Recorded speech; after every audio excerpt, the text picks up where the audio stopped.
Back with Bobby and JJ Radio. We have a really good friend of mine. I don't know how you haven't been on the show yet. I don't know why. Yeah, I have no idea why. I've been invited a couple of times, Yeah, but you finally wore me down. That's right. It's always me with a corsage with the limo, and then I'm just there hanging out by myself, and then Mikey's doing whatever he wants to do. You gotta play hard to get sometimes. Yeah, that's why you're here. That's why I call you. Finally. So Michael Jimenez and Noel Vela, they're both with MassMutual, but I'm gonna take it back a little bit. All right. So Mike, you have a totally different job. Right. Tell us tell us a story. How'd you get into all this craziness that we call? Well, my original career path was in television media. So, I grew up basically idolizing Greg Simmons from KSAT. Yeah. Believe it or not, one day when I was in high school, my ex-girlfriend, my high school girlfriend, she gathered... We'll leave her unnamed. True. She gathered all of my news clippings and actually mailed them to KSAT. And Greg Simmons called me one day on the phone, and it's one of those things where, I'm at home and I can hear my mom yelling at me and my dad or something going on in the background, TV going on real loud, and it's Greg Simmons on the phone. Right. And he says, "Hey, I got this binder full of your articles.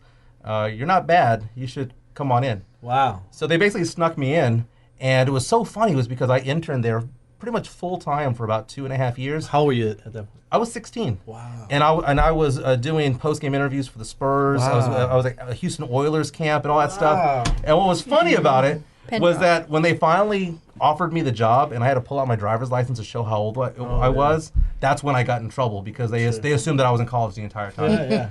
But I just turned 19 when I got hired over there, and I was one of the youngest hires. I think at the time I was the youngest hire that they had ever had at KSAT. And then I ended up going over. I was a reporter at KAAA in Corpus Christi. Came to San Antonio. The Body of Christ? That's right. Yeah. That's right. Beautiful, man. Over on South Padre Island Drive, man. My business card said South Padre Island Drive. That was outstanding. I produced over at Ken's, and then for 5 years I was over at Fox 29 as a news reporter, producer. Kind of did 2-3 days on air, 2-3 days off air.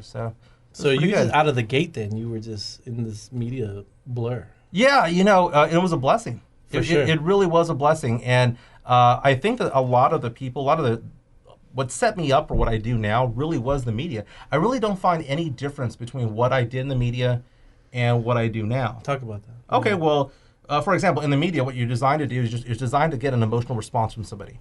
Interview somebody, get an emotional response from them, and essentially take that back to the station, develop a story, and then be able to articulate that in a way that the audience is going to understand it and get a positive reaction sometimes out of that. Sure. What I do now is the exact same thing. I go and I talk to people, I interview them, get an emotional response, whether it be happiness, sadness, anger, laughter, whatever. I need to get a response from them. I need to take it back to the office, put together a financial strategy of some sort, and then come back along and give it in a way that's going to be that they're going to be able to understand it and digest it. And it's fascinating. I don't see that there's any difference. Right. And you'll see sometimes some of the media people, they tend to go into two different directions. And I never knew that when I got out.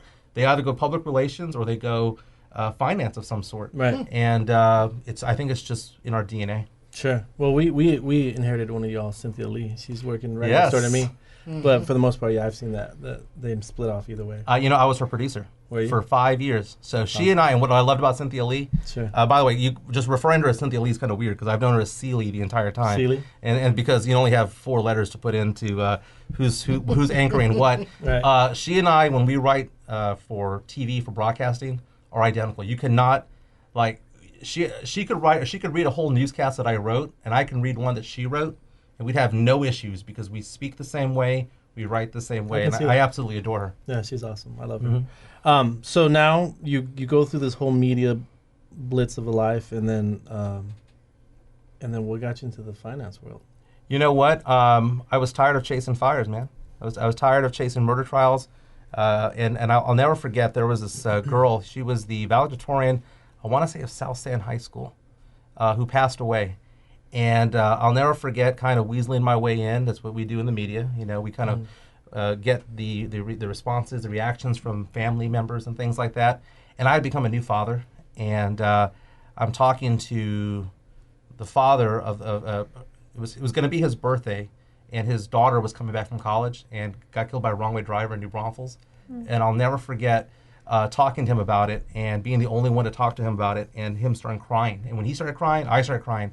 And it was the first time in my journalistic career that I cried doing a story. Sure. And I realized at that moment that my career was over, because I'd basically broken the fourth wall as a journalist. And not soon after, I didn't want to do it anymore. Sure. And one of the first people I called was actually my financial advisor.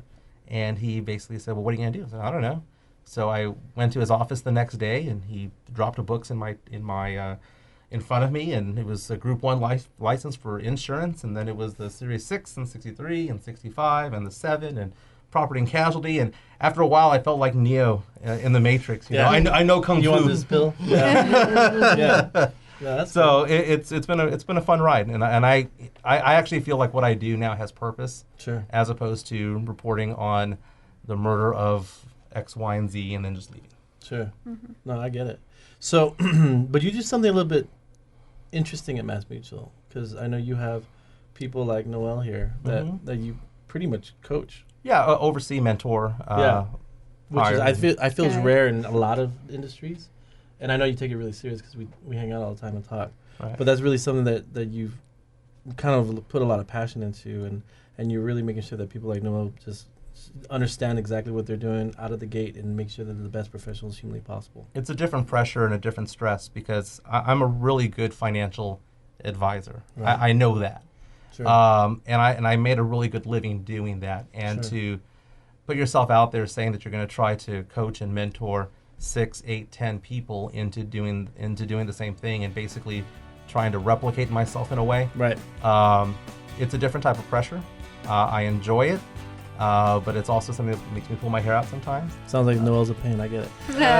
You know what? We're gonna take a quick break. We'll be right back with Noel and Mikey. You can check us out at www.bobbyandjjradio.com.